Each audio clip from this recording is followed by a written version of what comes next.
یعنی ہمارا مقصد وجود کیا ہے، ہم پیدا کیوں ہوئے ہیں، ہماری مقصد تخلیق کیا ہے، ہمارے پیدا ہونے کا رہنے کا دنیا کے اندر چاہے مرد ہو یا عورت ہو، پیدا ہونے کا مقصد کیا ہے کہ ہم ایک اللہ رب العزت کی عبادت و بندگی کریں۔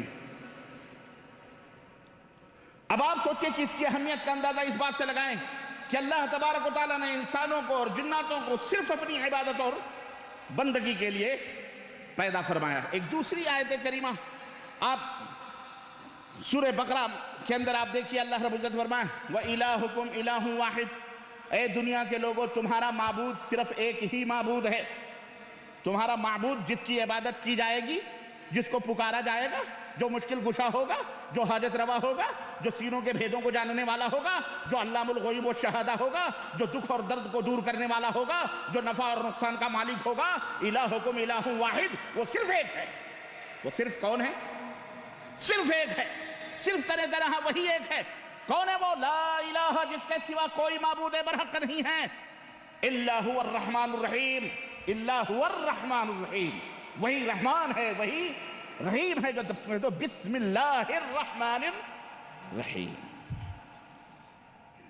وہی رحمان ہے جس کو تم جانتے ہو، جس کے نام سے اپنے کاموں کا آغاز کرتے ہو، اپنے لکھنے پڑھنے کی ابتدا کرتے ہو، سونے جاگنے کی ابتدا اور شروعات کرتے ہو، چلنے پھرنے کے ہر کام کے اندر بسم اللہ الرحمن الرحیم پڑھتے ہو۔ وہی رحمان رحیم ہے، وہی رحمان الرحیم، وہی کی عبادت کرنے کے لیے تم کو ہم نے پیدا کیا ہے۔ اللہ رب العزت نے ایک جگہ اور ارشاد فرمایا، ارشاد باری تعالیٰ ہے سورہ قصص کے اندر آیت نمبر 88 کے اندر کہ وَلَا تَدْعُ مَعَ اللَّهِ إِلَٰهًا آخَرَ، اللہ کے سوا کسی دوسرے الہ کو نہ پکارو۔ لا الہ الا ہوا، لا الہ الا ہوا کل شیء ہالک، کہ اللہ کے سوا کوئی الہ نہیں، اس کی ذات کے سوا ہر چیز ہلاک اور برباد ہونے والی ہے، اس کی ذات کے سوا ہر چیز کو فنا کے گھاٹ اترنا ہے۔ کل شیء ہالک الا وجہ، الا وجہ لہ الحکم وَإِلَيْهِ تُرْجَعُونَ، اسی کا حکم کائنات کے اندر چلنے والا ہے اور اسی کی طرف پلٹ کر کے تم سب کے سب جانے والے ہو۔ وہی اللہ ہے جس کی پوجا تم کو، جس کی عبادت کرنے کے لیے تم کو پیدا کیا گیا ہے۔ تو پھر اے لوگو اس کے سوا کسی کو مت پکارو، اس کے سوا کسی کو، ہاں اللہ کے سوا کسی کو اٹھتے بیٹھتے اللہ اکبر۔ آپ دیکھیے، مت پکارو، یہ پکارنا بھی عبادت ہے، یہ پکارنا بھی کیا ہے؟ عبادت ہے۔ کس کے لیے؟ اپنی مشکلوں کو پورا دور کرنے کے لیے۔ چنانچہ آپ دیکھیے آج ہمارے ماحول میں، ہمارے معاشرے میں، اپنے ملکوں کے اندر اٹھتے بیٹھتے لوگ کس کو پکارتے ہیں؟ اللہ کے سوا تقریباً زیادہ تر یا رسول اللہ المدد، یا غوث المدد، یا خواجہ غریب نواز المدد، یا پاک پٹن، یا بلے شاہ، یا فلانے شاہ، یا فلانے شاہ، ہیں؟ پکارتے کہ نہیں پکارتے؟ ان سے کہو اللہ کو پکارو تو کہیں گے ارے پہلے یہاں تک تو پہنچو تب اللہ تک پہنچنا۔ ہمارے ملک میں ایک مولوی صاحب نے کتاب لکھی ہے، اس کتاب کے اندر انہوں فرماتے ہیں کہ ایک دفعہ، اور نام لیا بہت بڑے بزرگ کا نام حوالہ دے کر، اور دلیل دے رہے ہیں کہ ایک آدمی، اب یہ جنید بغدادی کون ہیں، کیا ہیں، ولی اللہ ہیں، کیا ہیں، یہ بات کی بات، میں ان کی بات نقل کر رہا ہوں، میں اپنی بات نہیں کہہ رہا ہوں۔ جنید بغدادی وہ دریا کے اوپر، پانی کے اوپر ایسے ہی جا رہے ہیں چپل پہن کر، بغیر کشتی وشتی کے، جیسے زمین کے اوپر چلا جاتا ہے نا، ایسے ہی پانی کے اوپر جا رہے ہیں۔ اس نے دیکھا تو بڑا حیرت میں پڑا، اس کو بڑی حیرت ہوئی، اس نے کہا کہ یہ تو ہم کشتی کے لیے بیٹھے ہیں اور یہ حضرت تو پانی کے اوپر جا رہے ہیں۔ کہا حضرت میں بھی اس پار جانا چاہتا ہوں، مجھے بھی ساتھ لے لیجئے۔ حضرت جنید بغدادی نے کیا فرمایا؟ کہا یا جنید یا جنید یا جنید یا جنید کہتا ہوا چلا۔ سنیں ذرا، یہ ولی اللہ ہیں، یہ کون ہے؟ کیا کہہ رہے ہیں؟ مجھے پکارتے ہوئے یا جنید یا جنید یا جنید کہتا ہوا چلا۔ چنانچہ وہ بھی یا جنید کہتے ہوئے پانی کے اوپر چلنے لگا۔ جب ان کے پاس پہنچا تو اس کے دل کے اندر شیطان نے وسوسہ ڈالا۔ دیکھیں خان صاحب لکھتے ہیں کہ اس کے دل کے اندر شیطان نے وسوسہ ڈالا۔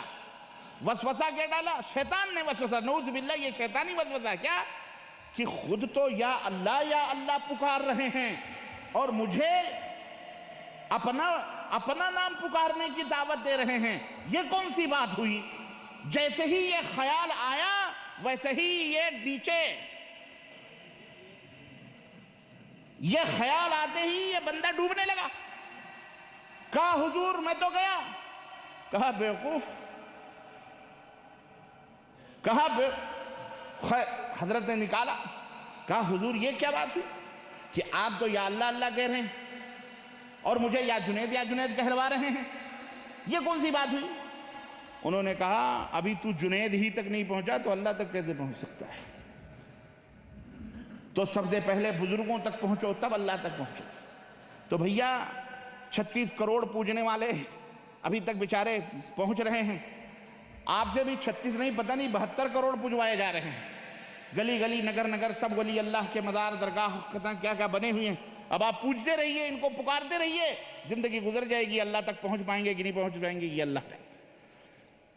اللہ رب العزت کیا فرماتا ہے؟ لا تدعو مع اللہ احدا، اللہ کے ساتھ کسی کو نہ پکار، اللہ کے ساتھ کسی کو نہ پکار۔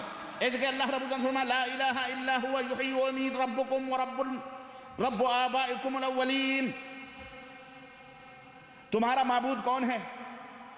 تمہارا پالنہار کون ہے؟ تمہاری عبادت اور تمہاری عبادتوں اور سجدوں اور پکارنے کا سب سے بڑا مستحق اور حقدار کون ہے؟ اللہ فرماتا ہے وہ اللہ ہے، اللہ کے سوا کوئی بھی تمہارا رب نہیں ہے۔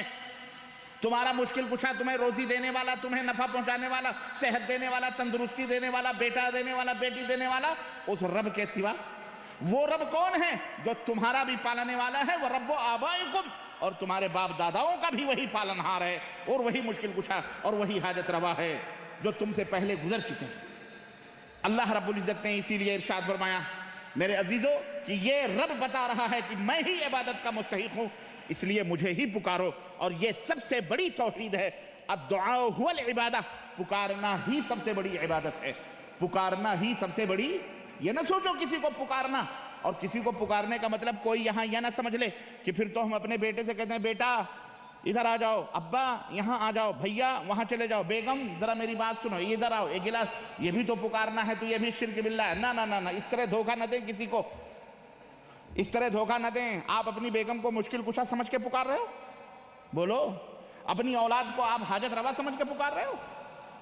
کیا آپ یہ نیت کر کے پکار رہے ہیں میرا بیٹا میری مشکلوں کو حل کرنے والا ہے، یا مجھے نفع پہنچانے والا ہے، مجھے نقصان پہنچانے والا ہے، یہ سمجھ کر کے آپ اپنی پکار رہے ہو؟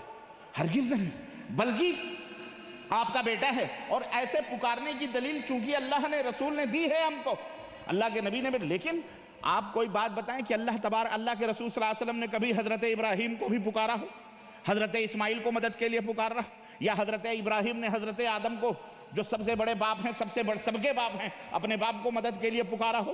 کبھی پکارا ہے؟ حضرت یونس علیہ السلام مچھلی کے پیٹ کے اندر 50 دن 50 راتیں مچھلی کے پیٹ کے اندر رہے، انہوں نے کس کو پکارا؟ حضرت یونس نے اپنے پہلے والے نبیوں کو پکارا، پہلے والے رسولوں کو پکارا، بابا آدم کو پکارا، کس کو پکارا؟ انہوں نے پکارا تو کیا کہا؟ لا الہ الا انت سبحانک انی کنت من الظالمین۔ اے اللہ تو ہی مشکل کشا ہے، اے اللہ پکارا تجھی کو ہے، اے اللہ تو ہی معبود حقیقی ہے، اگر تو نے اس مصیبت سے نجات نہ دی تو اس مصیبت سے کبھی نجات مل سکتی؟ اللہ نے فرمایا، کہا جب یونس نے یہ کلمہ کہا ہے لا الہ الا انت سبحانک، اے اللہ تیری ذات ہر قسم کے عیبوں سے پاک ہے، ہر قسم کے شرک سے پاک ہے، اے اللہ میں ہی ظالم ہوں۔ جب یونس نے یہ کلمہ کہا تب میں نے اس کلمے کے بدولت میں نے اسے خشکی عطا فرمائی اور مچھلی کو حکم دیا، مچھلی نے ساحل پہ لا کر کے چھوڑ دیا۔ یہ وہ کلمہ ہے، کلمہ توحید لا الہ الا اللہ۔ یہ کوئی معمولی کلمہ نہیں ہے، بڑی اہمیت کا حامل ہے میرے عزیزوں، میرے دوستوں اور بھائیوں۔ تو حضرت یونس نے بھی پکارا تو کس کو پکارا؟ اور پوری روایتیں موجود ہیں، اللہ کے رسول صلی اللہ علیہ وسلم نے پکارا غزوہ احد کے اندر تو اپنے رب کو پکارا، غزوہ بدر کے اندر پکارا تو کس کو پکارا؟ اپنے رب کو پکارا۔ حضرت ایوب علیہ السلام نے کس کو پکارا؟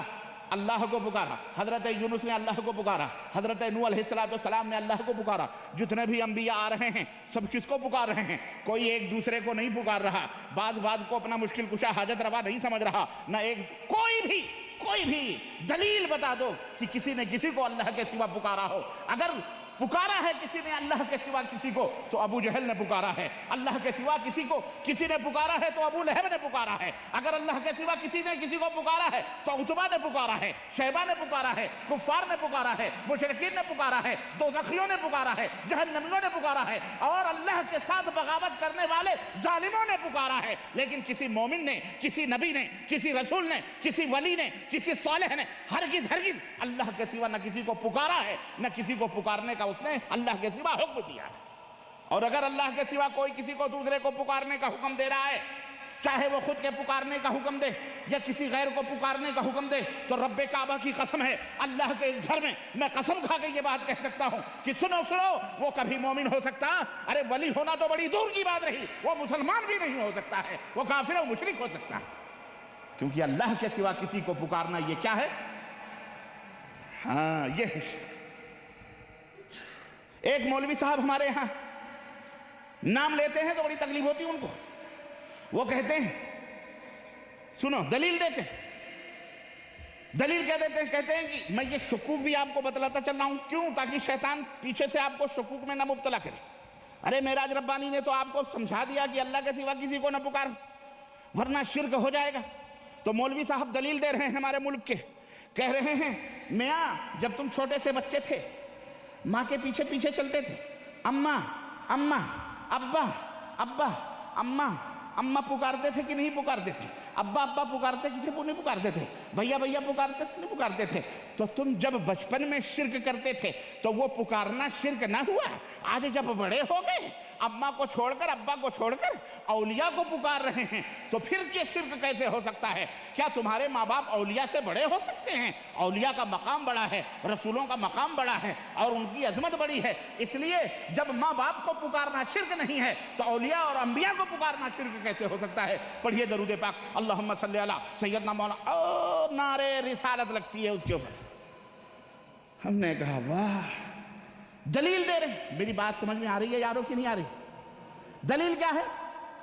یہ دلیل ہے، قرآن کی دلیل دو، حدیث کی دلیل دو۔ دلیل کیا ہے؟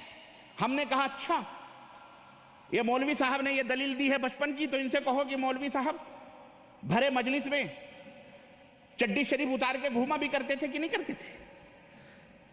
آج بڑے ہو گئے ہیں تو کہیے چڈی اتار کے کھڑے ہونا۔ نہیں سمجھ میں بات آئی؟ بھئی اگر بچپن ہی کی بات کو دلیل لینی ہے تو ماں کی گود میں ہگتے تھے آج بھی ہگا کریں، باپ کی گود میں ہگتے تھے آج بھی موتے، اپنے مجلس میں کھڑے ہوتے تھے ننگے، آج اسٹیج کے اوپر ننگے کھڑے ہو جائیں؟ کہہ دیجئے آج کھڑے ہو سکتے ہیں مولوی صاحب؟ تو بات سمجھ میں آئی کہ نہیں آئی؟ اس بات کی یہی دلیل ہے کہ مولانا وہ بچپن کی بات ہے، قرآن کی بات کرو، حدیث کی بات کرو، فالتو شکوک و شبہات امت مسلمہ کو ڈائیورٹ، ان کے درمیان تفریق پیدا کرنے کی اور ان کو بانٹنے کی ہرگز کوشش نہ کرو، یہ شیطانی چیزیں۔ تو میرے عزیزو یہ ہے توحید۔ اب آئیے اس کی اہمیت میں آپ کو بتاؤں، اس کی اہمیت کا اندازہ آپ اس بات سے لگائیں کہ اللہ تبارک و تعالیٰ نے ہم کو پیدا کیا، آپ کو پیدا کیا، کس کے لیے؟ اپنی عبادت اور بندگی کے لیے، اور میں نے بتایا پکارنا یہ سب سے بڑی عبادت ہے، جیسا کہ قرآنی آیات سے آپ لوگوں کو ہم نے بتایا۔ دوسری اہمیت آپ اندازہ اس بات سے لگائیں کہ جتنے بھی انبیاء اور رسول اس دنیا کے اندر بھیجے گئے، سارے انبیاء اور رسول کو اللہ نے اسی توحید کی دعوت کا حکم دیا۔ حضرت نوح علیہ السلام سب سے پہلے رسول ہیں۔ حضرت آدم علیہ السلام سے لے کر کے حضرت نوح علیہ السلام تقریباً 1000 برس کا فاصلہ ہے، تقریباً 1000 برس کا، اور سب سے پہلے رسول حضرت نوح علیہ السلام، نبی بھی ہیں رسول بھی ہیں۔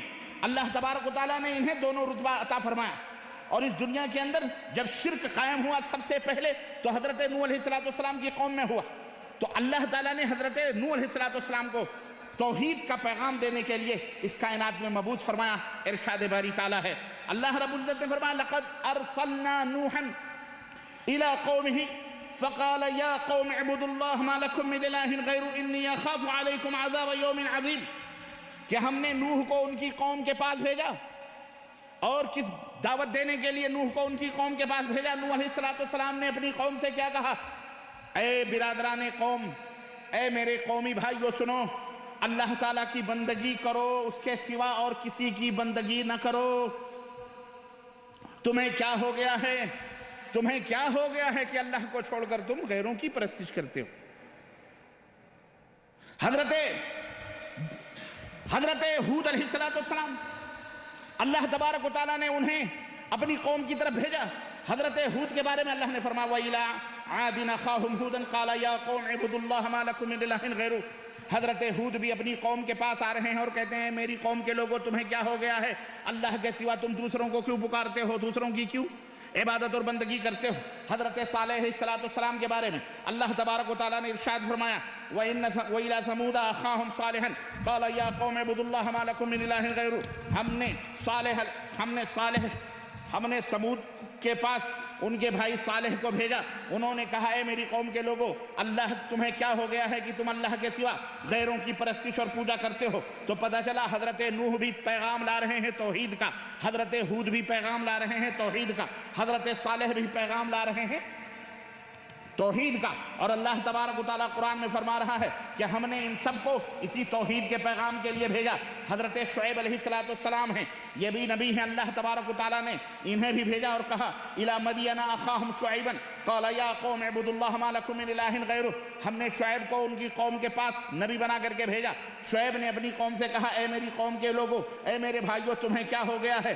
اللہ کے سوا، جو تم اللہ کے سوا غیروں کی پرستش اور اللہ کے سوا دوسروں کی پرستش کرتے ہو، سنو اللہ کے سوا کوئی معبود حقیقی نہیں. حضرت ابراہیم علیہ السلام کا بھی ذکر اللہ نے قرآن کریم میں فرمایا اور ارشاد فرمایا وَإِبْرَاهِيمَ إِذْ قَالَ لِقَوْمِهِ اعْبُدُوا اللَّهَ. اور ابراہیم کو یاد کرو جب ابراہیم نے اپنی قوم سے کہا کہ صرف اللہ کی